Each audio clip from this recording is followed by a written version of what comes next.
Que Deus abençoe a todos. Nós temos falado sobre as dificuldades que os servos de Deus têm enfrentado pelo mundo afora para fazer a obra de Deus, para levar as pessoas ao reino de Deus, a salvação. E quando falamos dessas dificuldades, alguns até imaginam, será que realmente é tudo isso?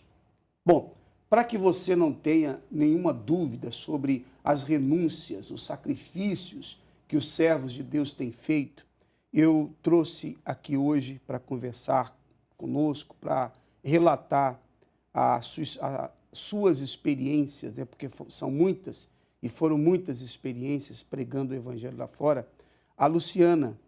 A Luciana é esposa do pastor Gilson. Eles estão há 18 anos fora do Brasil e pregando o evangelho em países africanos. Atualmente, eles se encontram na África Central, não é isso, Luciana? Não, África Central. Tudo bem, né, Luciana? Sim, senhor. Bom, Luciana, eu queria que você falasse abertamente, eu quero que você fale com detalhes o que é a vida de uma esposa de um pastor fora do Brasil, enfrentando todas as dificuldades, todas as lutas, que alguns até pensam que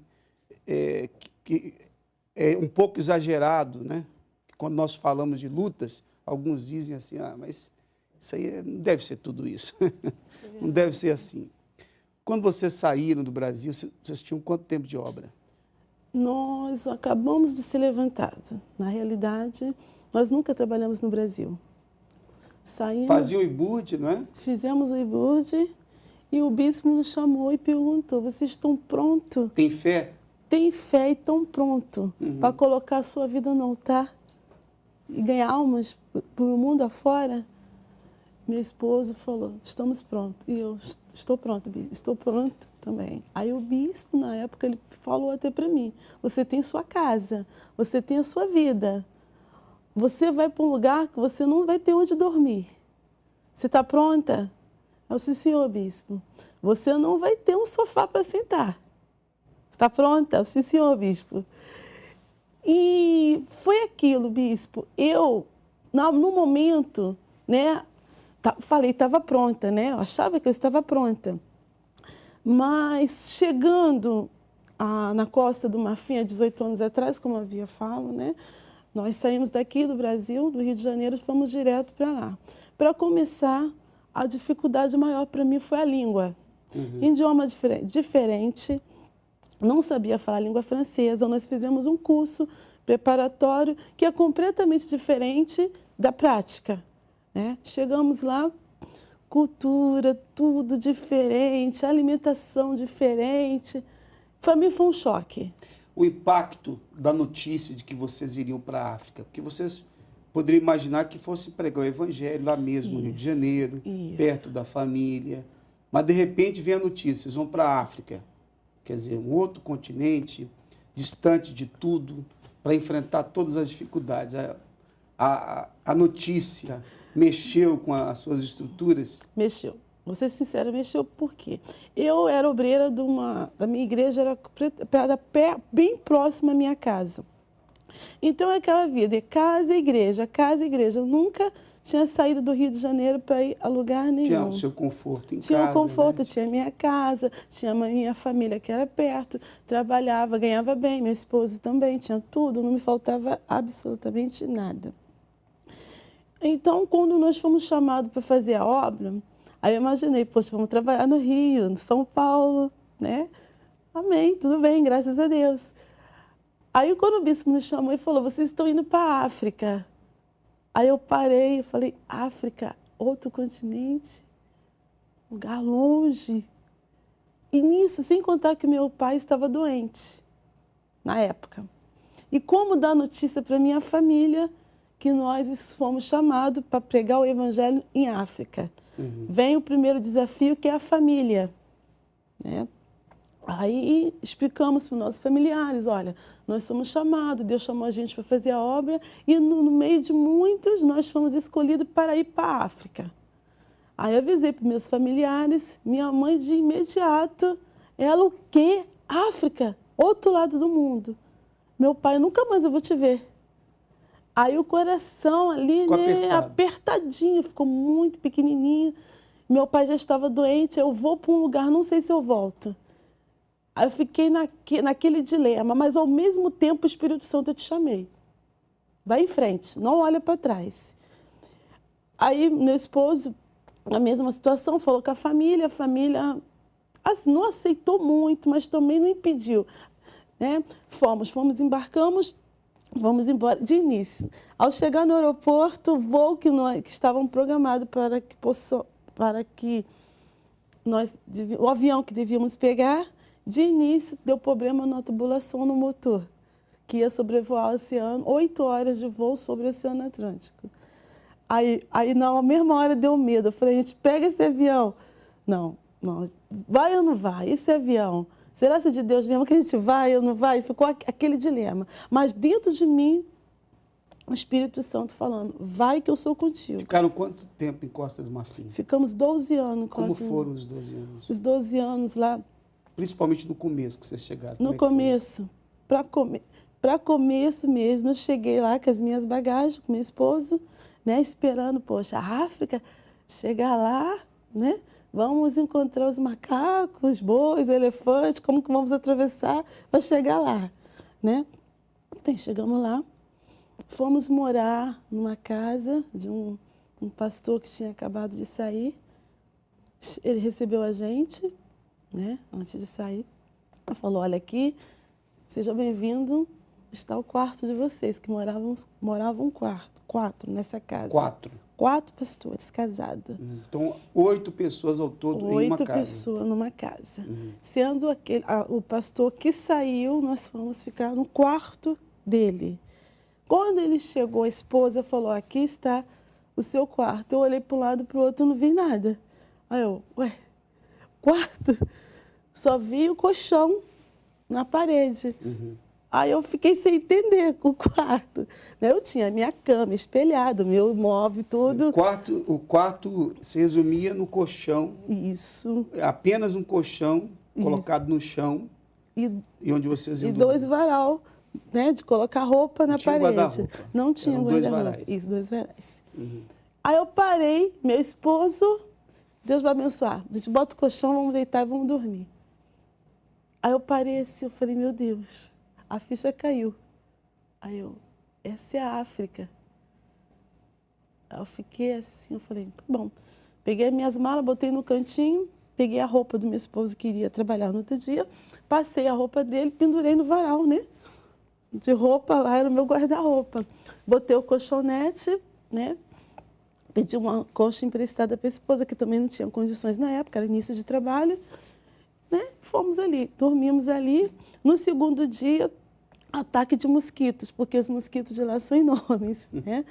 Muito mosquito e a casa tinha tela, mas não dava vencimento. Era muito mosquito, porque tinha vala negras perto da nossa casa. E era um dos melhores bairros. Tinha muitas valas negras. Esgoto a céu aberto. Esgotos a céu aberto.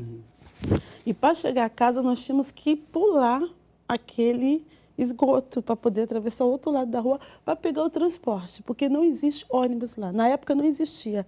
Era um táxi parecido com a van aqui do Brasil. Muito pequeno, era superlotação, muita gente para pegar o transporte coletivo e tinha que ser empurrado para entrar. As pessoas iam penduradas. Eram penduradas. Aí a esposa, vamos conosco até a sede, né? Você conhecer. Aí eu me arrumei, peguei com a esposa, né? Aí ela, aqui está o transporte, vamos lá. Eu falei, mas como? Aí ela, não, a gente tem que empurrar. Aí não empurra, virei o pé, arrebentou sandália e pendurada conseguimos chegar na igreja. Chegando na igreja, né? Aí as pessoas, o povo em si veio cumprimentar, mas na outra língua, né? A língua francesa, eu não sabia falar. Era por gestos, por mímicas, né? Se comunicando com mímicas. E foi passando, foi passando.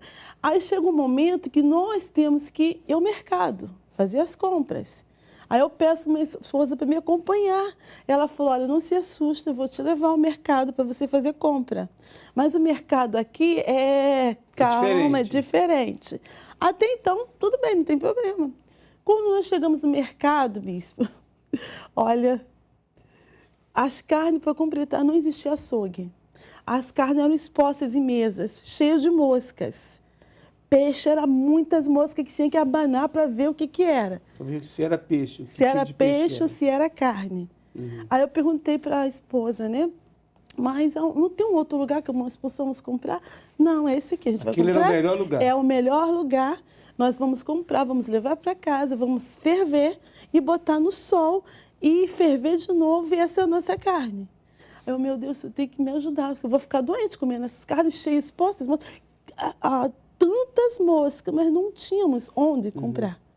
Roupas, acabou-se as nossas roupas, a gente ia para a rua comprar as roupas expostas, vendiam as roupas expostas assim. Então a gente tinha que escolher. Tínhamos dinheiro para comprar, mas não tínhamos locais para comprar roupas na qual nós estávamos acostumados. Tinha dinheiro para comprar comida, mas não tinha comida. Tínhamos o dinheiro para comprar comida, mas não tínhamos opção. Certo. Então, nós tivemos que adaptar a nossa vida com o passar dos anos à situação. Tive malária, meu esposo teve a malária devido à água, devido à alimentação. Né? Por mais cuidado que eu tinha em casa, higiene é aquilo. Né? A gente tinha higiene com a comida, com a água, mas eles não tinham tratamento do governo. Então, eu tive malária 7 vezes, meu esposo teve mais de 8, inclusive a dele atingiu um pouco o cérebro. Na época, ele estava perdendo a consciência. E passou-se os anos, né? A Costa do Marfim, Deus foi abençoando. E as nossas lutas mais foi com a malária. Ele pegou malária 8 vezes? 8 vezes. Você? 7. E teve algum momento assim que vocês tenham ficado muito mal mesmo com a doença? Olha, teve uma época que eu fiquei muito mal ao ponto de não conseguir ficar de pé, engatinhando dentro de casa. Porque a malária, ela atinge a articulação. Então, tem momento que nós não conseguimos ficar erguida, né? A febre, dor no corpo. Então, por mais que nós viemos se esforçar para ficar de pé, o corpo dói. Então, a melhor forma é ficar de 4, engateando. Então, foi nessa época que já estava na 3ª ou 4ª vez que nós já sabíamos que eram já os sintomas da malária. Por quê? Lá, o clima é tropical, o sol é muito forte. Então, se a gente fosse na rua evangelizar, tinha que ir, né? Se fosse não, porque não tinha obreiro, né? A primeira igreja que meu esposo assumiu, não tinha obreiro, não tinha auxiliar. Então, eu era auxiliar, era obreira, era cozinheira, eu era tudo. Então, ele ia evangelizar, eu ficava na porta da igreja evangelizando. E o sol era muito forte. Mesmo que eu usasse um chapéu de proteção, então aquele sol desgastava o corpo. Chegávamos em casa muito cansados.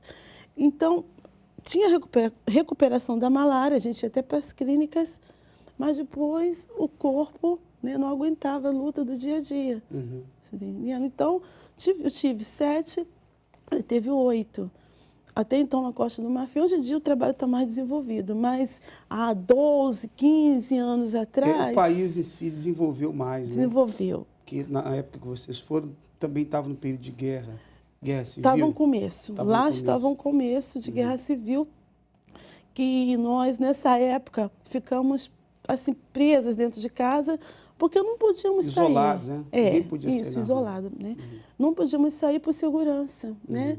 Éramos estrangeiros, então eles nos olham assim, acham que somos brancos, considerados brancos. Os brancos têm dinheiro, os brancos, né, de cores mais claras, têm condições. Então, para proteção nossa, nós tínhamos que ficar dentro de casa, porque poderíamos ser atacados na rua, né? Bom, 12 anos lá e foram para o Senegal. Fomos para o Senegal no início do trabalho lá também. Né? Outra dificuldade. Outra dificuldade. Não, desculpa, eu até esqueci, foi o Camarões. Né? Camarões. Que lá nós passamos um aperto mesmo, porque fomos abrir o trabalho, o bispo foi com... Mas aí já estava mais fácil, porque você já tinha aprendido a falar o francês. Já tínhamos aprendido a falar o francês, já foi mais fácil. Mas teve dificuldade assim no lado da alimentação também. Continuava. Porque praticamente todos aqueles países da África têm essa dificuldade, né? Vocês chegaram... Você e o seu marido chegaram a se alimentar comendo macacos? Não teve necessidade, por quê? Nós fizemos uma previsão do que tinha na época, durante a guerra, começo de guerra. nós tivemos uma previsão, compramos o básico, que era o arroz, né? A farinha que tem lá, e guardamos, mas tivemos necessidade da água potável, porque acabou a água. E aonde encontrar água? Né? Então, a gente fizemos racionamento de água, mas tinha macaco empalhado, tinha escargot, morcego, quer dizer, opção. Se chegasse ao ponto de não termos, a gente ia ter que partir para o macaco. E para né? morcego também. Para morcego também. Bom, então, nos camarões, como foi? Nos camarões foi o início de trabalho também, fomos para lá e tivemos dificuldade, por quê? Lá, todo iniciozinho de trabalho tem a dificuldade em si do país, né? Porque nós chegamos, não quiseram aceitar a gente de cara, assim, né? Uma igreja nova, né? O pessoal que vieram do Brasil achava que nós éramos uma seita. Muitos achavam que nós éramos de seita de cobra, que enfantizava a cobra. Encantadores, né? Encantadores. Olhávamos nós como se fossem feiticeiros. Então, por mais que trabalhávamos, evangelizavam, era difícil. Nós éramos muito mal vistos. Voltávamos para casa, era muito distante a nossa casa. Tínhamos que pegar uma motozinha, porque não tinha transporte que ia até onde nós morávamos. Então, era eu, o bispo, minha esposa e a esposa, tudo numa moto pequenininha, né? Íamos para casa. Era 1 hora de distância até casa. 4 numa moto? 4 numa moto. 4 numa moto. E não era moto, era tipo essas Vespas pequenininhas, né? Que a gente tinha pendurado. Íamos para casa. Chegando em casa, o que nós fazíamos? A gente ia na padaria, eu e a esposa do bispo, e pedia pão, restinho de pão, a gente levava para casa. Porque lá onde nós estávamos lá, tinha mercado, mas o mercado, ele não vendia para qualquer um. Eles olhavam as pessoas, via se tinham condições, se são pessoas de mérito, umas pessoas assim, vamos supor, um advogado, um empresário, uma pessoa assim, bem conceituada, eles vendiam as coisas. Mas se fosse de uma igreja, uma pessoa, uma seita, não tem crédito para eles vender as coisas, comida, alimentação, no bairro onde nós morávamos nessa época. Então, a gente conseguimos quase pertinho da igreja, que se chama Boutique, essas barraquinhas que tem no Brasil. Então, a gente comprava ali arroz de terceira, que a gente cozinhava aquele arroz, por mais que lavasse, quando ia para a panela, saía bichinho dentro dele. Aqueles bichinhos pequenininhos. Então, nós levávamos e comia em casa. Tirava os bichinhos, né? E comia o que dava para comer. Quando era noite, a gente ia na padaria, né? Porque a gente não tinha opção, e pedia o resto de pão e levava para casa para a gente comer. E nos camarões vocês ficaram quanto tempo? No Camarões já ficamos só 4 meses. Depois foram para... Aí, no Camarões, nós voltamos de novo para a Costa do Marfim. Aí, até então, a situação estava um pouco já maleável, né? Aí, ficamos 2 meses e fomos para o Senegal. Chegando no Senegal, a população de lá é 98% muçulmanos, né? Então, foi difícil para fazer a obra. Em que sentido? Lá nós não podíamos falar de Jesus. Nós tivemos que evangelizar, falar Filho de Deus. Filho de Deus, Filho de Deus, Filho de Deus. Lembro uma vez que eu estava evangelizando, eu esqueci. Aí eu falei assim, não, vamos lá na igreja, que Jesus vai te abençoar. Aí na língua árabe eu não entendi. Aí uma senhora que estava do meu lado falou assim, não fale esse nome, por favor. Aí eu esqueci, ela, olha, é perigoso, pode cortar a tua cabeça. Aí eu fiquei, meu Deus, me dê sabedoria para mim não ficar, né, falando o nome assim de Jesus. Tem que fazer de tolo para ganhar o tolo. Aí a gente ia, evangelizava, trazia as pessoas para a igreja, elas vinham, oravam, daqui a pouco ia lá no fundo da igreja, botava o pano e fazia o alacubá, muçulmano, tem que baixar a cabeça e tal. Vinha pedir conselho, pedir orientação. A gente não podíamos fazer visita até a casa deles, porque nós não tínhamos pano. A gente não usava o pano na época.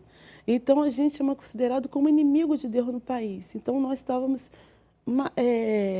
trabalhando lá, mas sem expor o nome da Igreja Universal, sem expor o nome de Jesus as pessoas até vinham até nós, as senhoras vinham receber atendimento, muitas mulheres que vinham receber atendimento, dividia a casa com 15, 20 mulheres, que era um marido só para todas elas. Então, fugia escondido para poder vir à igreja. Uma pediu para me ungir, não pude ir, porque ela pediu, o marido falou, esse povo aqui, se vier, a gente vai matar. A gente mata. E você pode ter certeza, se você não resolver a sua vida, eu vou jogar tuas trouxas lá fora ou vou te matar. Ela saiu da convivência lá com o marido e com as outras mulheres foi embora para uma vilagem que a gente fala, uma província. Depois eu fiquei sabendo que perseguiram ela e mataram ela. Quer dizer, vocês correram muitos riscos, né? Corremos. Risco de morte. Risco de morte. Prisão e tudo mais. Isso. Né? Aí passamos pelo Camarões, pelo Senegal, chegamos ao Congo-Kinshasa. Esqueci de mencionar. Congo-Kinshasa tem muita perseguição religiosa. Passando por lá, né, teve uma época que a gente evangelizando, os pastores e tal, pegaram os auxiliares, né, e levaram para a prisão. Mas no intuito era pegar o meu esposo, que estava tomando conta do trabalho.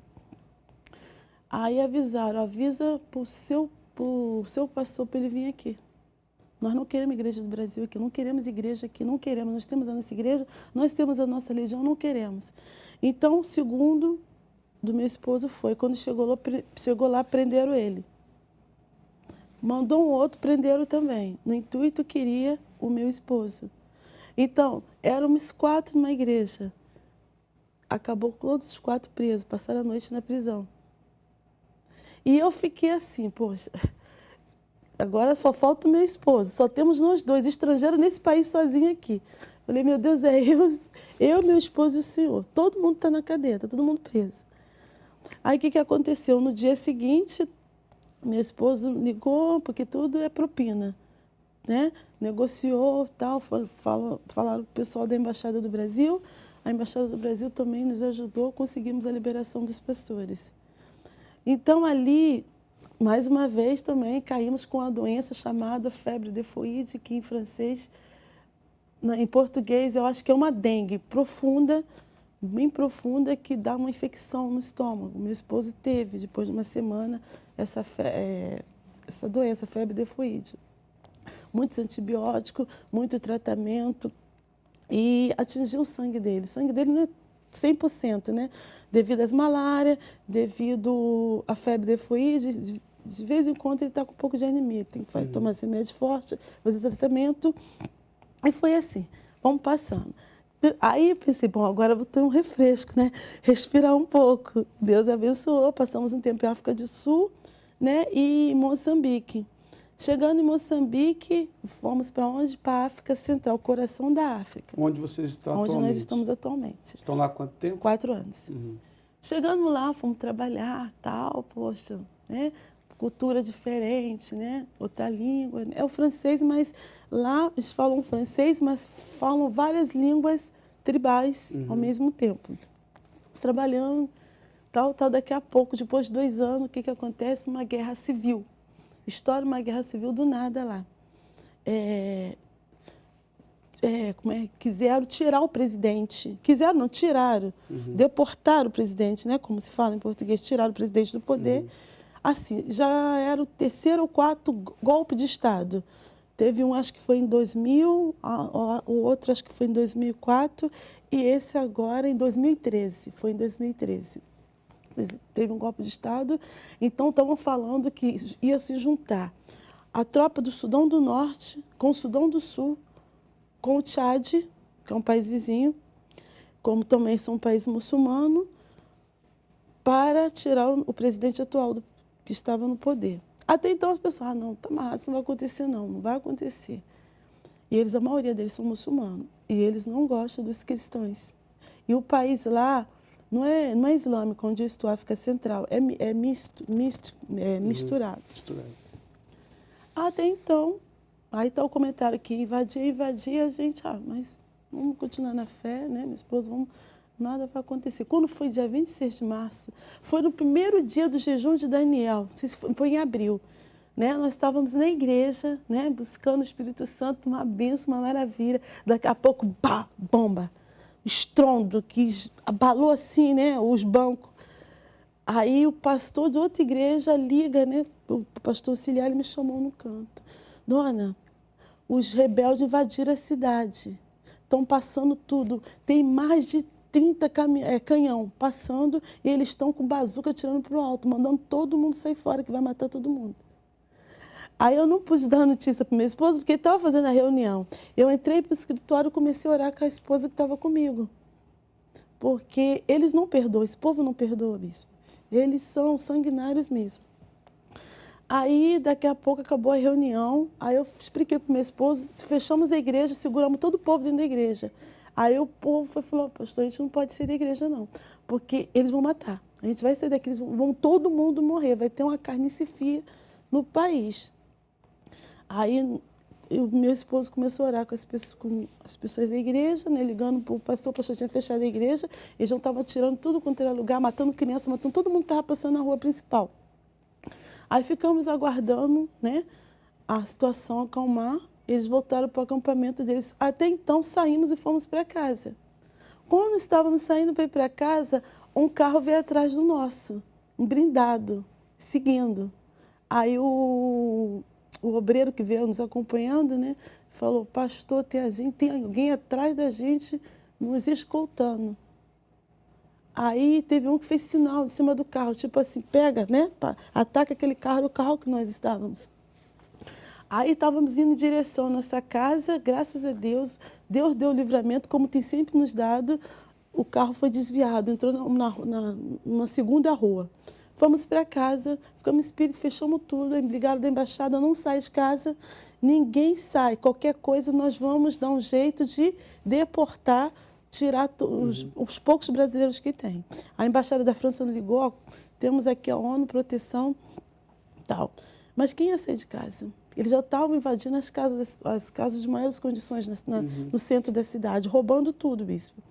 Quando foi no domingo à tarde, isso no domingo de manhã, quando foi no domingo à tarde, começaram a roubar as casas do nosso bairro. Quando foi mais ou menos 16 horas, bateram na minha porta. 14 homens encapuzados, né? Com a farda, com armas, dando chute no nosso portão para abrir, falando em árabe, porque a gente não entendia a língua deles. Abre, abre, abre. Abre, abre, abre. Que ela falou que queria laranja, ela queria dinheiro, né? Aí meu esposo, né, mandou ficar calmo, minha esposa. Eu falei, meu Deus, e agora? E agora? Esses homens tudo aí, tudo com a cara mascarada, com pano no rosto, e estavam falando que eles estavam entrando e violando as mulheres e matando os homens, né? Aí eu falei, Espírito Santo, eu entrego a minha vida nas tuas mãos, eu entrego tudo, porque a gente não tem mais nada a perder. Né? Colocamos a vida no altar, está na sua responsabilidade. E a esposa chorando do meu lado, alguém tinha que estar um pouco forte ali. Né? Alguém tinha, meu esposo preocupado, eu abro ou não abro esse portão? Né? Aí eu falei, abre, vai fazer o quê? Eles estavam atirando já no portão e dando pesada. Pararam com o carro, aqueles carros, como é aqueles carros blindados? Eram 5 carros blindados. Aí meu esposo foi abrir o portão, entraram e falaram, eu quero comida. Botaram a arma, não botaram na minha cabeça. Apontou em direção a mim, um deles estava com a bandeira do país que tinham tomado, amarrado no pescoço. Eu quero comida, vai fazer comida. Aí eu abri a geladeira, falei, tem um pouco aqui, eu vou dar para você. Ele falou, não, espera. Que... Aí foi tirando as coisas da casa, puxando televisão, puxando tudo que tinha direito. Eu quero dinheiro, dinheiro. A gente, porque nós não temos dinheiro. Nós somos religiosos, estamos aqui a serviço. Que serviço de quê? Religioso, a gente faz isso. Você está entendendo? Então, aí eu, e agora? E o Espírito ele falou assim, você está rezando? Reza não, hein? Reza não. Porque eu estava assim, né, calada, assim, não percebeu. Sabe o diabo? Ele falou, não reza não. Aí, no meio deles, é como Deus é bom, no meio deles teve um que já ouviu falar da Igreja Universal do Reino de Deus, que em francês quer dizer arrêté de souffrir, né? Era o carro de souffrir. Arrêté de souffrir, era o carro que fazíamos alô, alô, na rua.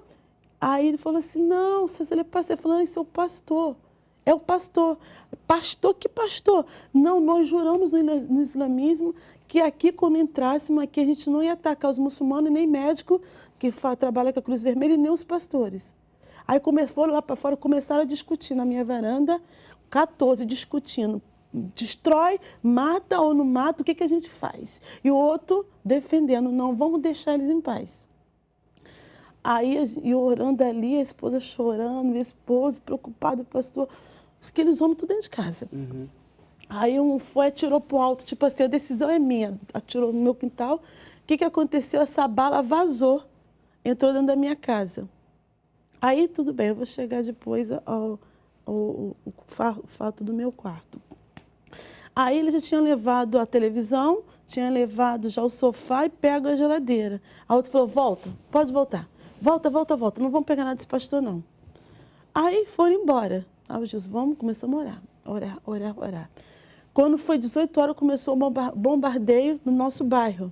Com bazuca, explodiram 2 igrejas católicas e sequestraram umas freiras e cortaram a cabeça de muitos jovens perto da nossa rua. Só nesse dia teve 1.100 pessoas mortas perto do meu bairro. 1.100. Aí nós não tínhamos onde comprar pão. Não tinha. Tínhamos o essencial, o arroz e o feijão. Aí é aquilo, vai fazer um bolinho de farinha de trigo, vamos comer, vamos até o que der, porque nós não temos como sair do lado de fora para comprar o pão. Aí dormir, a gente já não dormia mais. Por 18 horas começava o tiroteio.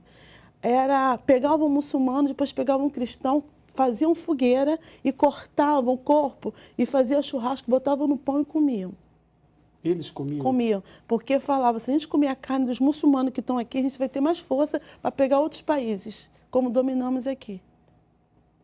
Então, olha, e a França filmando, a gente acompanhava pela televisão. Por quê? Graças a Deus, nós fomos os últimos que ficamos com televisão no bairro. Porque todos os móveis do pessoal do bairro foram carregados. De vocês, não. Uhum. Isso durou quanto tempo? Isso durou 1 ano, essa luta. Então foi 1 ano de tortura, de sofrimento. Tortura. Hoje está diferente lá, né? Hoje não está 100%, porque eles ainda têm com eles armas arma de guerra. Todo mundo dorme com arma de guerra de autodefesa dentro de casa. A população. Mas os invasores foram embora. Os invasores foram embora. Não foram embora, estão numa província, né? A ONU está lá controlando até a eleição, que a eleição vai ser agora em outubro. Uhum. Né? Quer dizer, Luciana, resumindo, esses 18 anos lá fora são 18 anos de muita renúncia, de muito sacrifício, de muito choro, muitas lágrimas. Eu imagino para uma mulher, para o homem é muito difícil, mas para a mulher é muito mais ainda. Né? Como? Passar por tudo isso. Você correu o risco de ser violentada, estuprada, assassinada. Seu marido também correu esse risco de ser morto. Quer dizer, não só vocês, como os demais pastores e esposas lá. Então, para aqueles que acompanham, tem obreiras, por exemplo, que elas dizem, eu quero altar, eu quero ir pelo mundo todo, ganhar almas, Elas não sabem o que muitos servos de Deus passam lá fora. Então, o seu testemunho serve muito para isso, para mostrar a realidade. Agora, uma pergunta que eu te faço. Se tivesse que voltar atrás, lá no princípio, no Rio de Janeiro, quando vocês foram chamados, se fosse hoje, se vocês fossem chamados hoje para passar tudo de novo o que vocês passaram, qual seria a sua resposta? Eu estaria pronta para recomeçar tudo de novo agora mesmo. Porque cada luta, cada dificuldade que eu passei foi um degrau que eu aprendi a subir, que me fortaleceu, que me fez estar na dependência de Deus.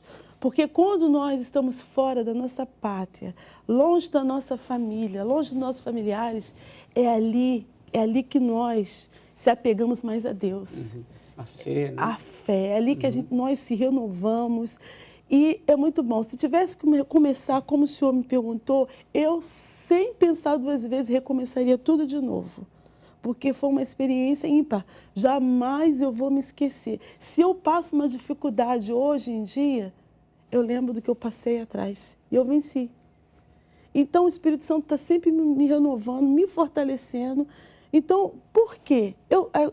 Hoje em dia, nós estamos como Paulo. Nós aprendemos a viver no pouco no tudo. ao Sabe mesmo ter tempo. fartura, mas também Isso. sabe viver na escassez. Na escassez, estamos prontos para tudo. Tá bem. Então, olha, você que acompanhou aí o testemunho da Luciana, e você diz assim, eu quero servir o Senhor Jesus. Tá bom. Ele tem procurado pessoas que queiram servi-lo de todo o coração. Não quer dizer que você vá passar o que a Luciana e outros tantos passaram. Eles foram para esses lugares. Mas a obra de Deus é assim. Quem coloca a mão no arado não pode olhar para trás.